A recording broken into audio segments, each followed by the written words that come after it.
Hey everyone, and welcome to my NAMI guide. What I typically try to do with my guides is to bring them out at a time when the champions are strong and are in the meta, so that I avoid stringing any of you on. And as of 14.11, the stars aligned. There were direct and relevant buffs to NAMI. So I'm just really excited to share all of my experiences and findings with NAMI with you all. Feel free to use the timestamps down below to navigate throughout the video, as this will be an in-depth guide. I want to set all of you up for success as much as possible. Let's start off with NAMI's identity. How should we conceptualize her and approach the game from a general perspective? NAMI is one of the best laning enchanters, and the main reason for this is her W. Her W is just an incredibly stacked ability that can deal damage and heal, and it has a lot of base numbers in it as well. She is also one of the best enchanters at Pokemon battling. Now, this is a concept that I talk about where if you lock eyes with a person like you would in a game of Pokemon, a big exclamation mark appears above their head and you guys are doing battle no matter what.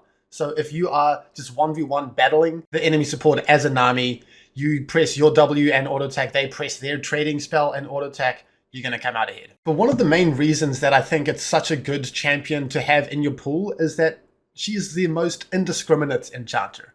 Think about Lulu. She really wants a hyper carry ADC to be able to buff, right? To use her W for the attack speed and the move speed appropriately. If you think about Janna, she wants to make use of her disengaged kit against hard engage and might struggle a little bit more in the other situations. But NAMI, there's always going to be someone that you can press your W on, that you can press your E on, that you can just ult anyone regardless of what they want to be doing. And being so flexible and being, blind pickable is going to play a large part in making NAMI S tier right now. NAMI also has a low skill floor and a very high skill ceiling. Now, this isn't unique to NAMI. A lot of enchanters are like this.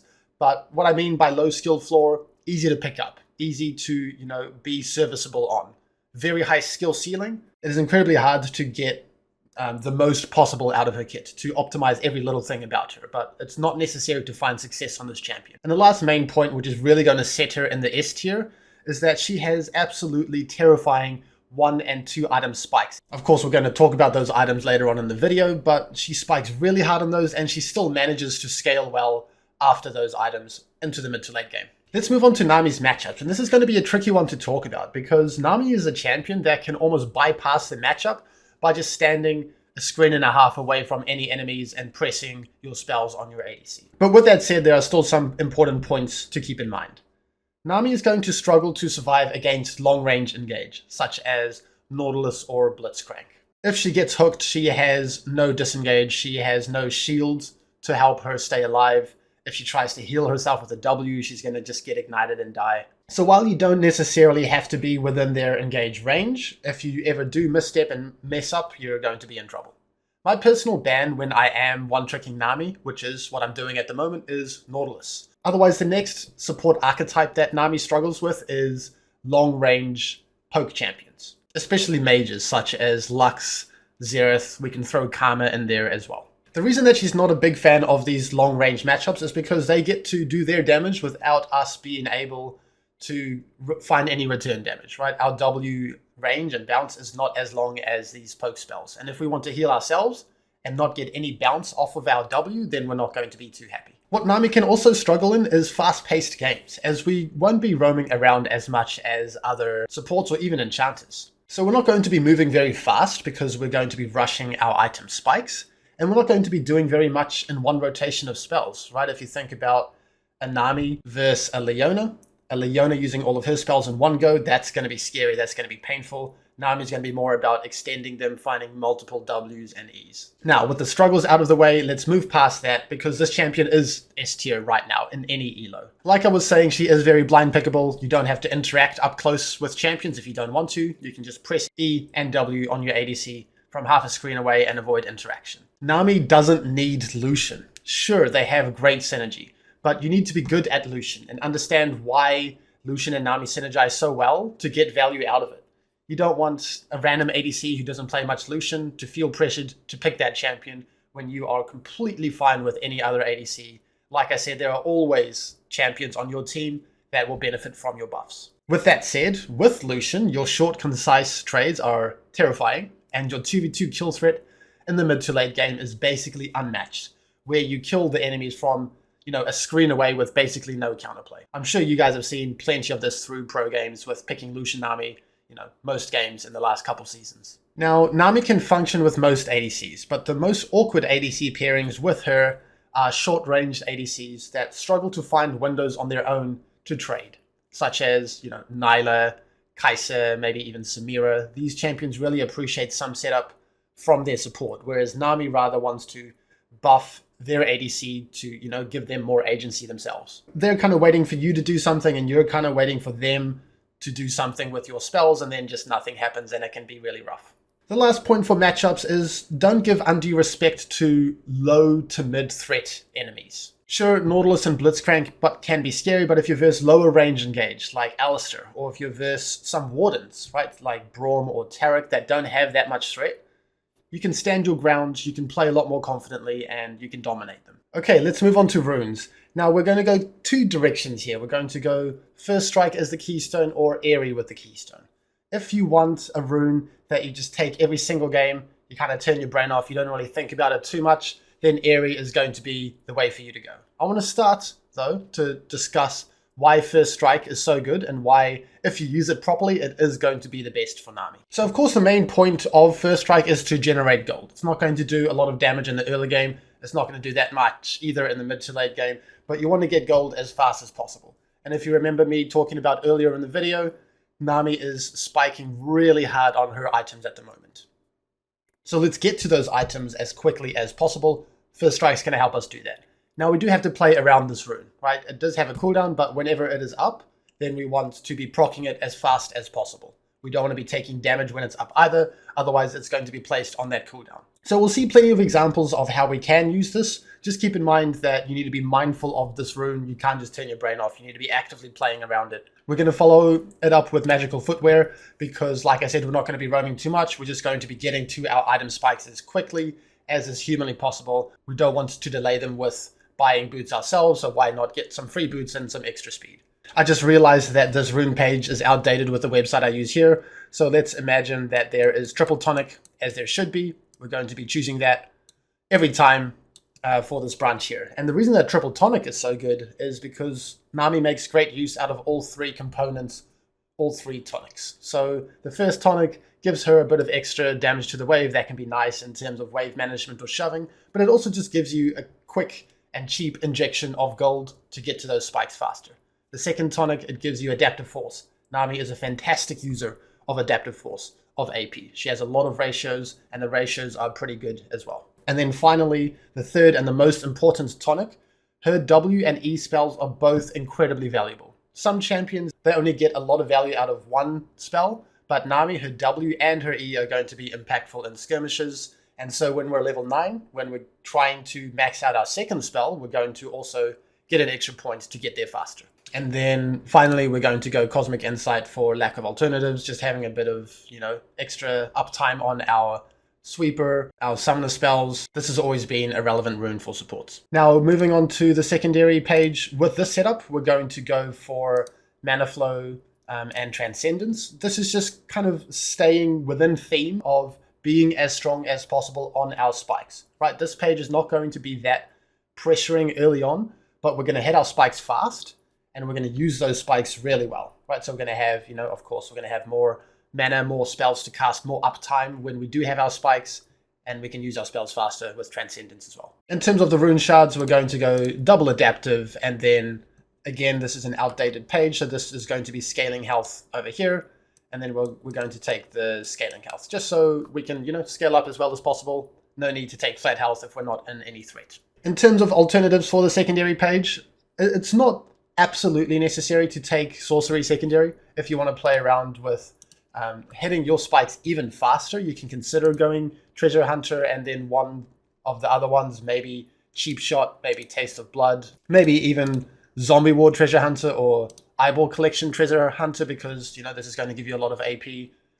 I would stay away from the Resolve secondary tree though, even though you can proc Font of Life with your E, your Q, your R, even though you will get some value out of Revitalize. Missing that uptime and that utility from the sorcery tree is probably going to hurt more than this would benefit. But with a completely clear conscience, I can see Resolve having use, I can see sorcery, I can see Domination secondary all having use. And while we're at it, because Precision Tree has been changed a little bit as well, you can potentially go Presence of Mind, and then we can potentially go the new Legend Haste rune. So Ability Haste over here is going to be pretty nice. So now that I've, covered all the options, maybe she does have quite a few options. I've just preferred Sorcery personally. Okay, let's quickly explore the Airy Keystone setup. And like I said, if you just want to turn your brain off and not have to worry about how to play around with First Strike, maybe when you're picking Nami up initially, or if you're in, the lowest of elos and you don't want all of that extra stuff to think about, we'll go Airy.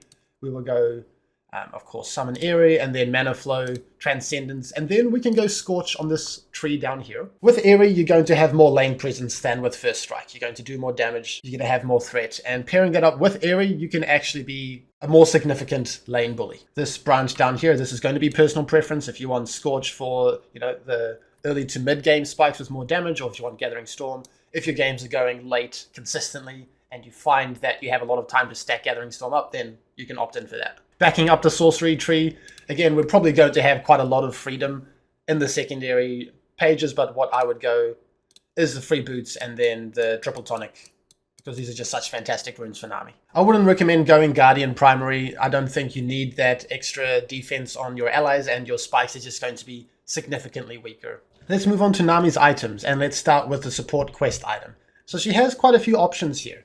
Dreammaker, Zazax, Solstice Slay, these are all performing relatively well on her. Now, what I think works best is mainly Dreammaker and sometimes going Solstice Slay when Dreammaker doesn't seem like the best fit. Because the way that Dreammaker works is that you need an ally to use that buff to deal extra damage on an auto attack, right? And not all allies are going to be the best at doing that. Sometimes they're going to be mages, sometimes they're going to be hanging back a lot more. Otherwise, Dreammaker feels like a really nice spike for Nami.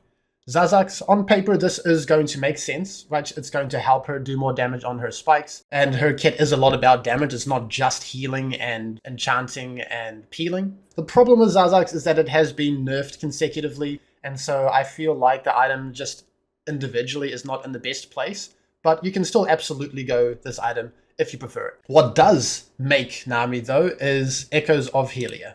Now, this item is just incredibly strong. I already alluded to that earlier in the video, but this is the bread and butter of Nami right now. In the past, Nami has absolutely flourished with Imperial Mandate. However, Helia got significantly buffed and Mandate has gotten nerfed. So we're just trying to get to Echoes of Helia as fast as possible, and when you have this item, I promise you, you will feel it.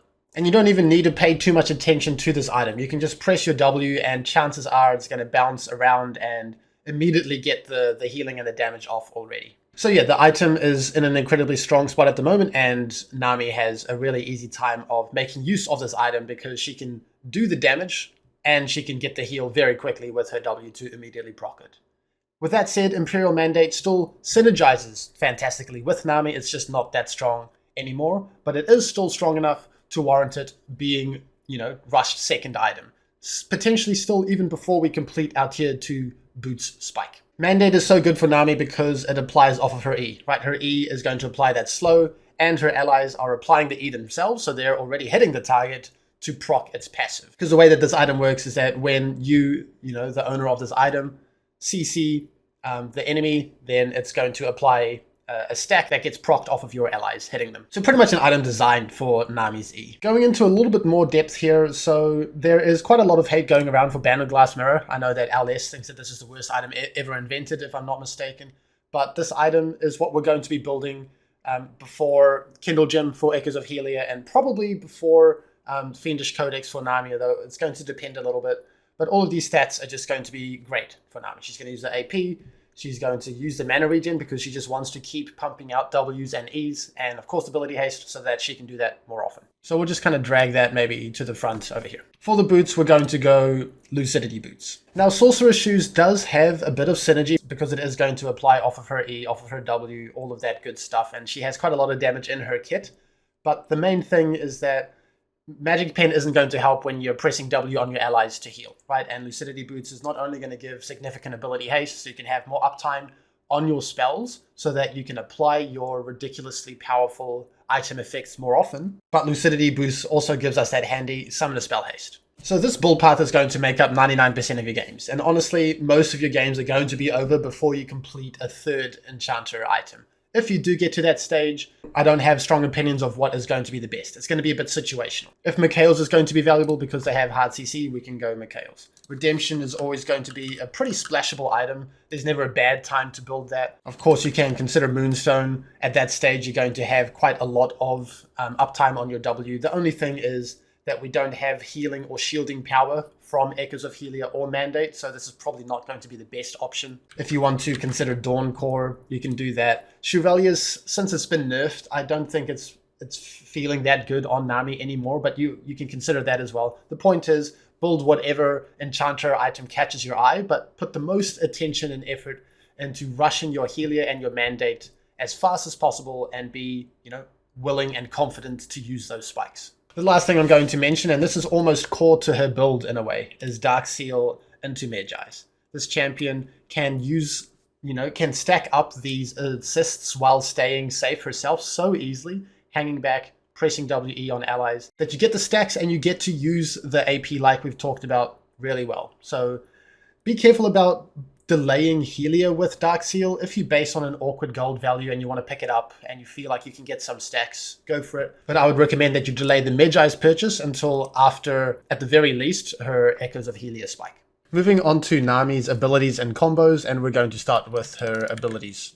So her passive gives allies or herself move speed whenever they are hit by an ability. This could be your Q that you cast on the ground that an ally or yourself is in, could be a W, an E, an R, they're all going to work. So oftentimes to make the most of this passive, you're going to press Q on yourself and your ADC from base. Talking about Q, this is Nami's main CC ability. It stuns enemies, it has a fixed travel time, so the amount of time it takes for it to land on the ground if you cast it immediately on top of yourself versus at max range is the same time. This is quite a tricky spell to land by itself. So normally what you want to do is to set it up in some capacity, whether you're setting it up with your E slow or your ult slow or following up from teammate CC, something like that. Her W sends out some water that bounces up to 2 times maximum. So it can bounce 0 times, it can bounce 1 time, it can bounce twice. This is 0 bounces. That's 1 bounce. And then this will be 2 bounces. Another interesting thing to note about her W is that the bounce range is slightly longer than the cast range. So if you really get good at this champion and you understand the ranges, the extra 75 range from the bounce can allow you to hit someone that if you're just trying to target them with your W instead would be impossible. As we can see right now, the target dummy is out of my W range, but it's just within the bounce range. So if I cast W on myself to bounce, it'll bounce to it. But if I try to cast W on it, I would have to run forwards a little bit instead. So when you can afford to, I would recommend using shift cast just to get an indicator of the range. Let's say you're walking up to trade and then you're just waiting until someone's in range for the press or the bounce. The last thing to note about our W is at the bottom there, the bounce value depreciates until our 2 item spike when we have 100 or more AP. And at that stage, we're not looking to optimize bounces anyway. We don't have the time, we don't have the freedom. So for all intents and purposes, we'll treat W as always depreciating in bounce value, and we want, therefore, to make our first W make the most sense. So what I mean by this is that you're going to be casting it on an enemy if you want to be doing damage. You're going to be casting it on an ally for the heal. And then its bounces can have lower values. Nami's E, this empowers the next instances of damage from an ally 3 times. And it applies damage and it applies a slow. This procs your first strike, it procs your Aerie on your cast, and when your ally procs the damage from it. It procs your mana flow, but it doesn't proc Scorch. Otherwise, it also does proc your support item quest, but only once off of your ally. It doesn't matter if they proc it 3 times. If you use your E alongside your W, or alongside your auto attack, then that will apply 2 procs of your support item. It's a weirdly coded ability. It's never been that intuitive, but as long as you just know that it pretty much does everything you would want except proc Scorch. And then lastly, Nami's ult. This sends out a giant wave that deals some damage. It knocks up some enemies, and it applies the passive like we were talking about to your allies that it passes through. It also slows a lot. and the slow duration can up to double based on the travel distance. There is a slight cast time as well, so this ability can be buffered if you're going to be caught. Otherwise, this is NAMI's main, team fight tool. It can be used offensively, it can be used defensively. Let's move on to NAMI's combos now. And the basic trading combo is E and ally so that they get in range to trade or proc that E. And then you W them so it bounces. So just one more time, E your ADC and then W them when they're in range of the enemy and then try to catch it if you can. Especially on level 1, you can do it all yourself with W. Press W onto the enemy, run forwards to catch that bounce and then push the next bounce onto the other enemy. Like I was saying, your Q requires setup. So set up your Q with your E slow, with your R slow, or follow up on teammate CC. If you want to catch someone that is out of your range without using your ults, then you would self-cast your E to speed yourself up and to, of course, slow them. And then you'll either self-cast or enemy cast the W so that the W lands onto them and then they get slowed. And then with that slow, we can then use our Q. It's just a matter of landing your Q against a slowed target at that stage. It comes with practice, but there is no excuse to miss it. I want you guys to hold yourselves to a high standard and really try to... Typically what that's going to look like is throwing for a slight juke. So if they juke backwards, they get hit. If they don't juke backwards, they're slowed. And the slight distance that you pull back on the skill shot, it's still going to hit them regardless. So instead of just running at someone straight up and then casting a Q directly on their head, let's say that they're slowed, we're going to run up and then we're going to cast it for just a slight juke. The most CC that you can get out of NAMI's kit is to land your Q and then land your ult, not landing your ult and then Q, because then we're missing out on the ult slow. In terms of using NAMI's ult, don't just see an enemy and cast it at the enemy. We need to be a little bit predictive with this ability. Try to make the most of its range by casting it in the direction of their flashes or their escape routes, or from high range, to potentially get those longer slows. Wait until enemies have chosen a path if you can. Get their exit route, not just their current position, and try to really get that angle right. Moving on to example gameplay of NAMI. And I thought that the best way to tackle this was going to be to just break it in half. We'll have a look at some laning phase review, and then we'll have a look at some mid to late review. The first matchup here, we are against Lulu. So this is going to be a very low threat matchup. And so I'm going to have quite a lot of freedom and get a lot of value out of my W. Okay, so I'm going to start W, and then like we saw in the combos, I'm going to look for opportunities to push my W onto the enemies as much as possible. First of all, I'm hitting the wave to try and get level 2 first, and then I'm looking to apply my first strike in my mana flow. Unfortunately, versus ranged champions, it is hard to get that initial proc of first strike before they hit you, so this wasn't the best trade, but I did proc my mana flow at least. And then I'm going to be pressuring from fog. This is nothing NAMI specific. It's just better than standing out in the open. And then right here, you can see I'm finding those 2 bounces, pushing the second bounce onto the enemy and then kiting backwards. At level 2, we're going to be going E most of the time. Again, you can see finding those 2 bounces, weaving in an auto attack. And already after the first 2 waves, we're in such a great position. We have control of the lane, the enemy ADC is heavily chunked out.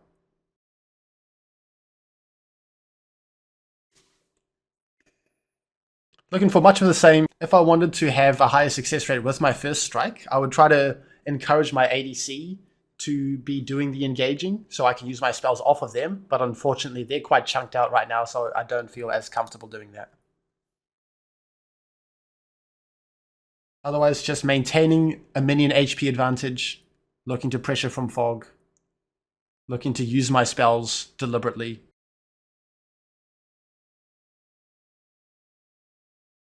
Here you can see that the Q was set up from our E slow. So one more time, I don't have confidence to just land a Q, neither should you. Get that slow first, then get that Q out there. Really pushing forwards to find those bounces once again. And I don't mind heavy HP trades in a low threat lane because I have the sustain advantage, right? I can heal up, they can't. Their shields aren't going to do anything like that. And here you can see that I'm trying to give my ADC some confidence to trade off of my E, but unfortunately I'm just having to do most of it. Again, trying to proc my first strike. My ADC is going to misstep here. Nothing NAMI specific, this was just greedy from my ADC, not worth getting into.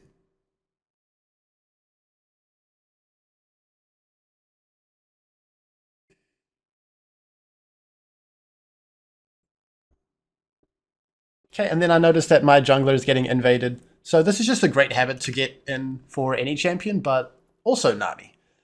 Even if you have very low health, very low mana, even if you want to spend your gold and refill your wards later on in the game, it's a great habit to pressure with your pressuring teammates and to be there for the action.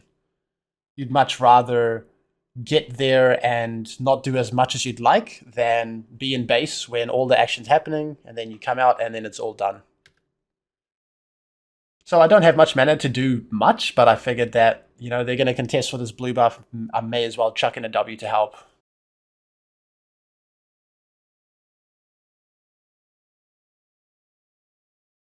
In terms of building towards Ban or Glass Mirror, the Amp Tome and the Fairy Charm is going to be better than the Ability Haste.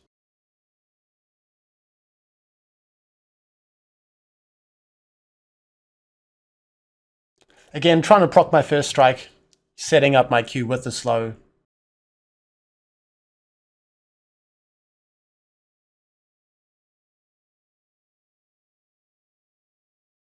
More than happy to take that Pokemon battle, right? That short, concise trade.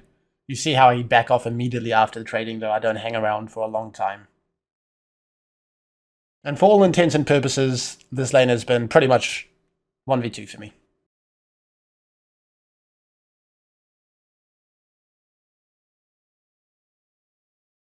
And you can also notice that most of the time I'm not using my support item on minions unless I'm going to be shoving and going home.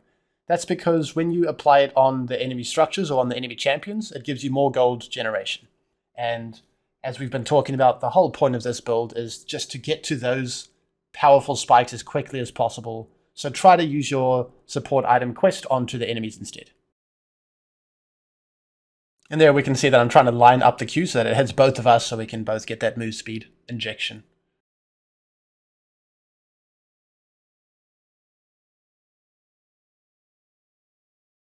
Okay, you can see that I'm trying to encourage my ADC to run forwards. Now, this wasn't the best E from me. It was a little bit too proactive. I should ping on the way, and then if my ADC runs forwards, then I will W them. Otherwise, again, you can see that I set my Q up with an E, and then I'm landing it every time. Using the fog, really trying to find that W bounce if I can. Again, I find that bounce. Moving on to the next early game, and this is going to be a Thresh matchup. Not only Thresh, but we have a Kalista now. So this is going to be tricky to really think about what we should be doing. Right? Kalista is very strong early. Thresh has high threat.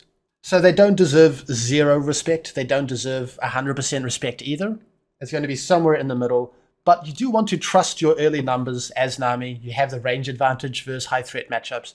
You have the sustain advantage, and your W is just a really powerful ability. My hopes from this example is that you're going to see that NAMI is really not just an enchanter that you sit back with, passively press buttons and scale.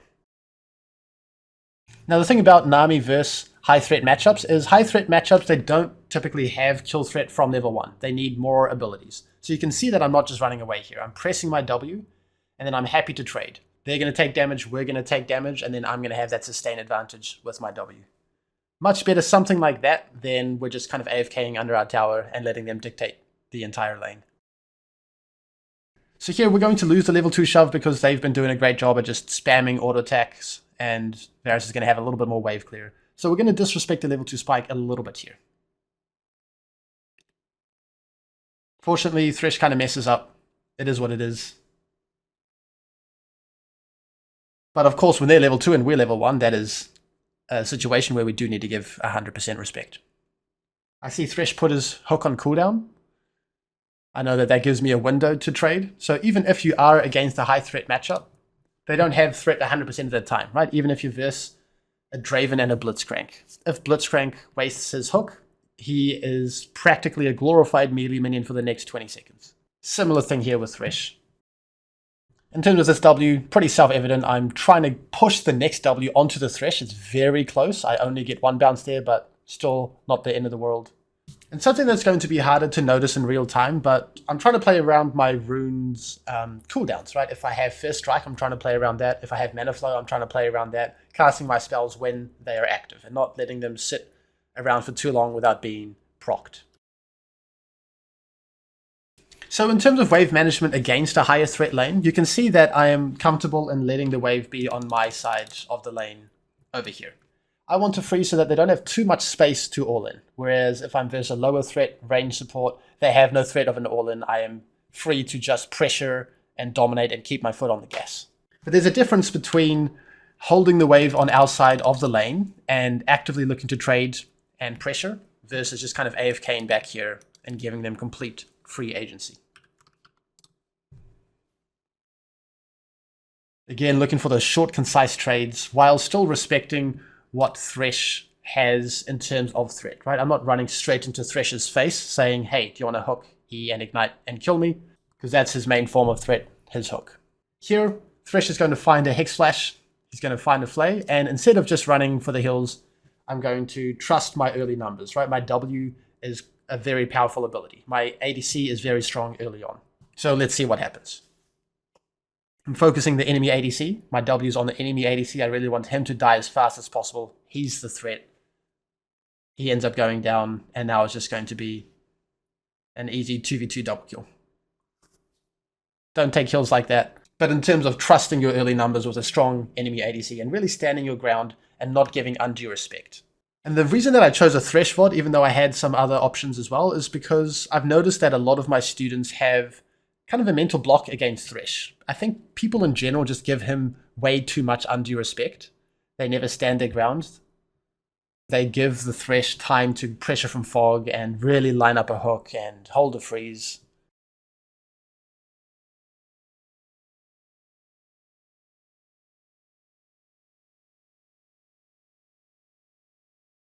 Okay, here my jungle is out of position. So pay attention to my W here.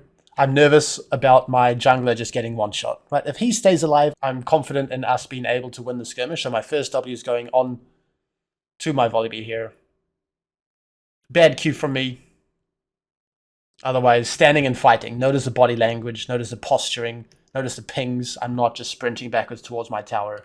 They don't have threat. I trust my early numbers. So it's relatively simple on paper, right? Like I want to fight, I want to use my abilities. But if I didn't move to that, if I used my spells worse, then this situation wouldn't have happened and the game wouldn't be a complete snowball. But when Nami can use her spells off of an ally while she can play on her cooldown and on her range, she is terrifying in skirmishes.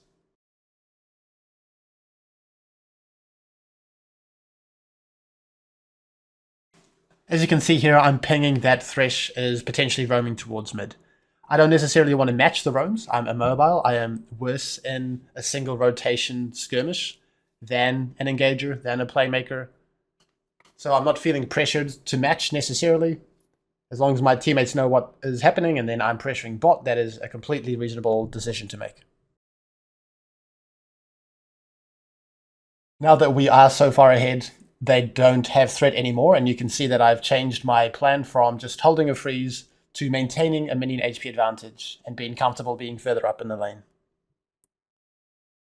That opens up windows to dive, windows to crash into base, windows to roam.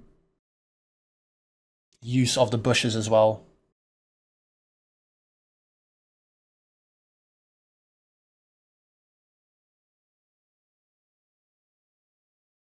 Now, making these plays that you've seen in the last couple of replays is not necessary at all.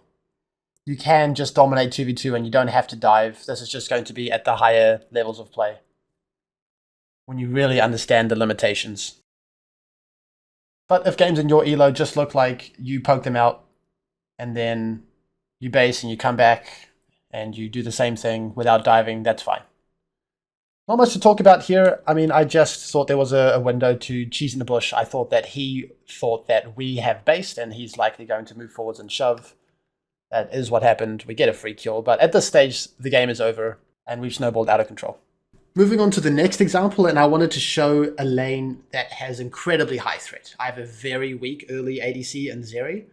We are versus an insanely high kill threat lane in Jhin Leona, and so let's see what type of decisions I will make and how much respect they do deserve.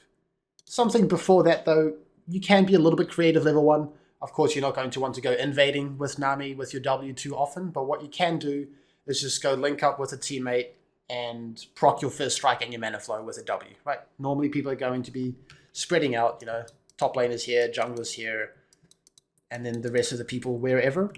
If you can find a bounce, why not scale up faster?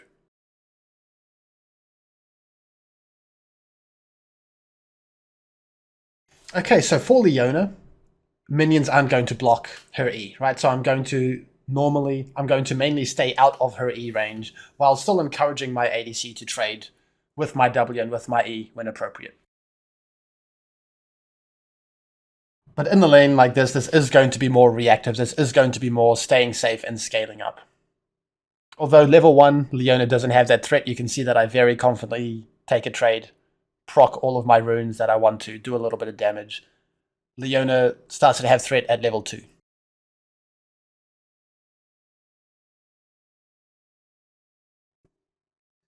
This is a bad W from me because I didn't get value out of both bounces. What I should do in the Pokemon battle is let him do some damage to me and then I can W so that it heals me and it damages the Jhin. What happened here is I just W'd myself when I was full health, right? So I'm only getting a little bit of diminished W damage onto the Jhin. So if you are full health and you want to trade with your W, take damage first. But I hope you can see my positioning here. I'm staying well away from Leona's E. I'm always ready to press W and E onto my ADC. And the onus of proactivity is on them. If they don't find engages, then they're just going to be heavily outscaled.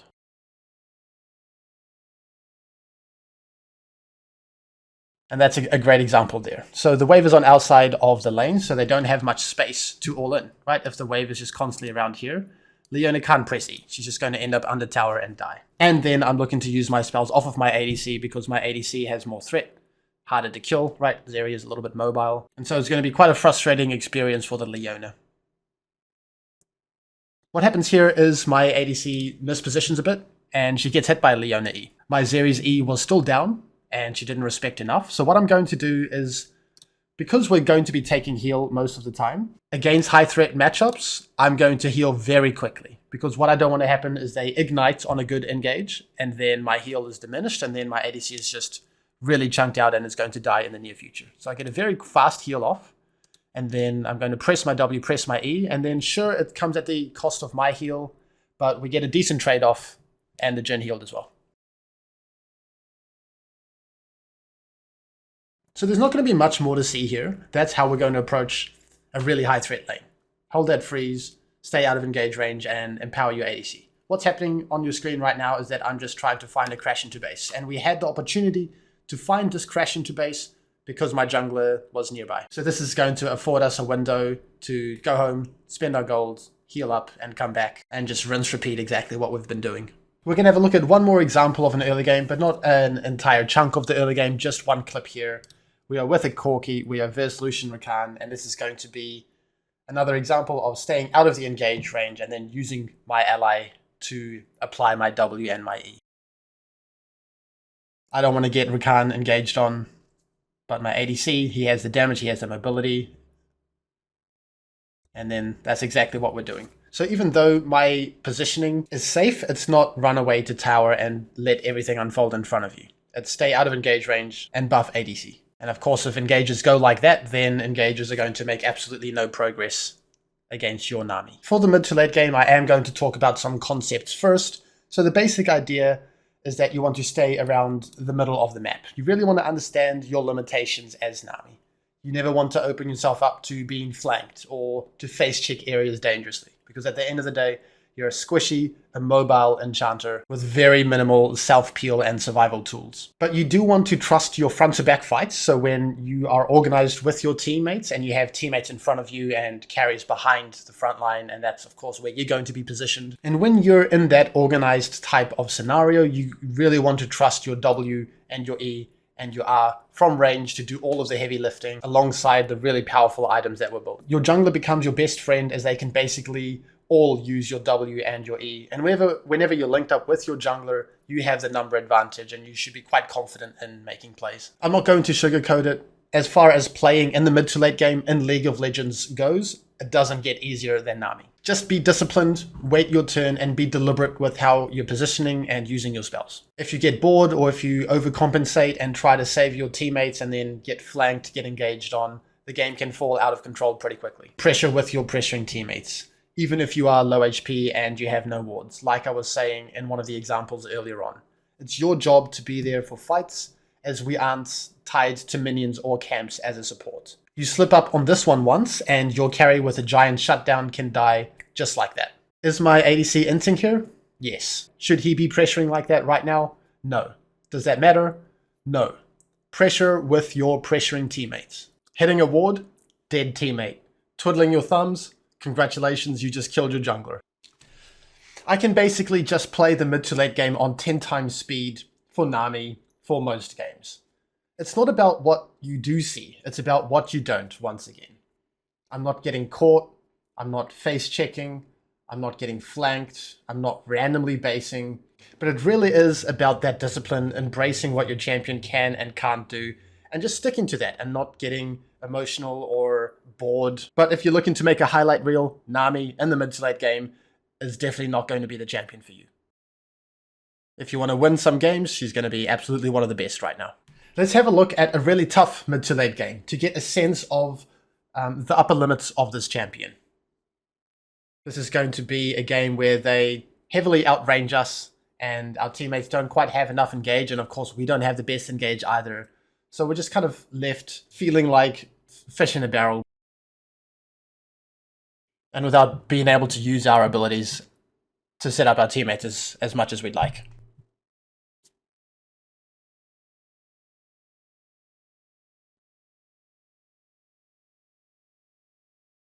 The main thing to pay attention is just really embracing my champion's identity. If my teammates are out of position, they're going to die. I'm always going to try and stay in range to use my cooldowns, but never out of position so that I die, and really trying to play on that edge. The longer fights go on, the more W's and E's that I can find, the more value you're going to get out of NAMI.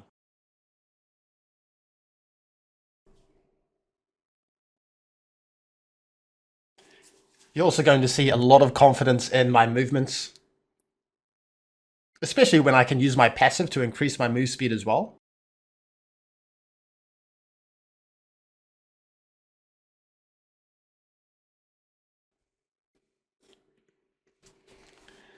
When I do have an opportunity to use my spells on a teammate and skirmish through them, then I'm going to be pouncing on that, especially against this long range kind of comp that the enemy has. Because the way that we're going to make inroads back into this game is to be able to find hard engages. And so we're going to be on the lookout for opportunities, right? When any enemies are out of position, that we can set up our teammates with our spells. We're just going to jump forwards a little bit now. And the reason that I wanted to show this video, this is for those of you that want to really master NAMI. Some games are just going to be really tough to play on her. And then understanding what you can still do in those games. If you can win these really tough games, then you're going to be in a fantastic spot in your climb. It's not necessary. Most games are going to be pretty reasonable for you to just press W and E and let your items and abilities carry. But to reach that next level on NAMI, you've got to be confident and creative in these types of situations. But as you can probably see, we're not going to be making much progress around the middle of the map with them having constant map pressure and Zoe bubbles and Nidalee spears coming at us from all angles. So I'm really trying to pounce on these skirmish opportunities, trying to dodge skill shots, trying to land my spells as best as I can.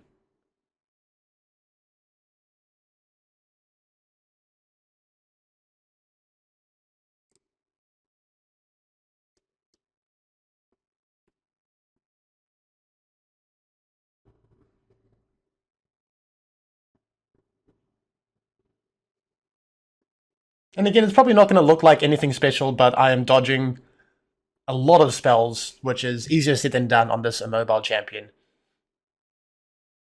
and really trying to eke out every ounce of setup that my champion can provide in the hopes of coming back. But as you can see, when you're really hard outranged and you can't pressure the map, it can be an absolute nightmare.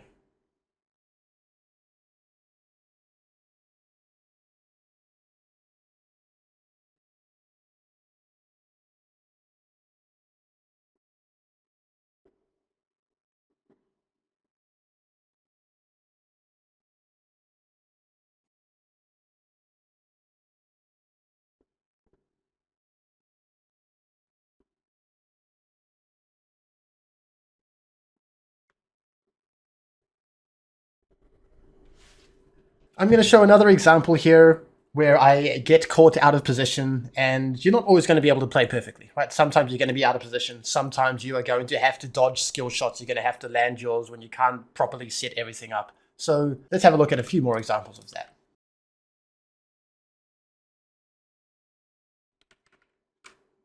End up getting hit by the Lee Q, kick flashed, and now I'm going to buy some space, throw out my ults, juke the Lee Q, and just that little juke there, that's going to turn the tides of this whole game, because I just get to press my spells on the back end, and they're overcommitted.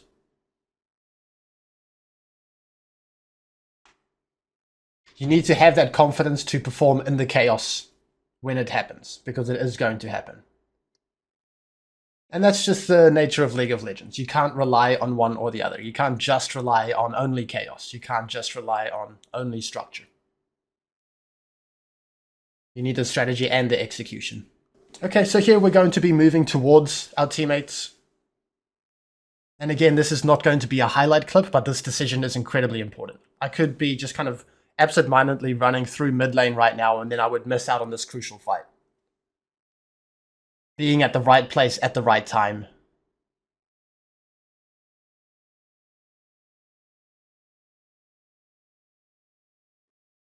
And being bloodthirsty, but it's kind of a second-hand bloodthirstiness. Like, you're not going to kill people, but you want to be there where your teammates are to kill people through.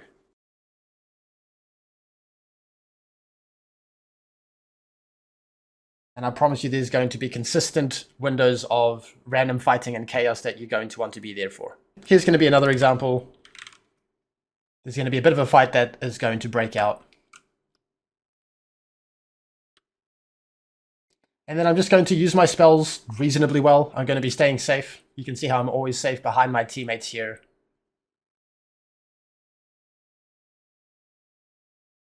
And you just have to trust that this approach is going to give you the most. The last thing you want to do is overcompensate for your teammates, run too far forwards and end up dying. Because see how many spells I'm able to get off in this entire extended skirmish. Otherwise, there's not much more to talk about. I could show you 10 more examples of the exact same thing, which I think we can both agree on is a waste of time. So be there for the action. Understand your role, understand your limitations, and really build on that discipline. Remember, it's the things that you're not seeing rather than the things that you will be seeing. Thank you for watching. Please consider liking, subscribing, and commenting, as this really does help my channel grow. To level up your gameplay and mentality, visit my website, schoolofsupport.gg. The link is going to be down in the description below.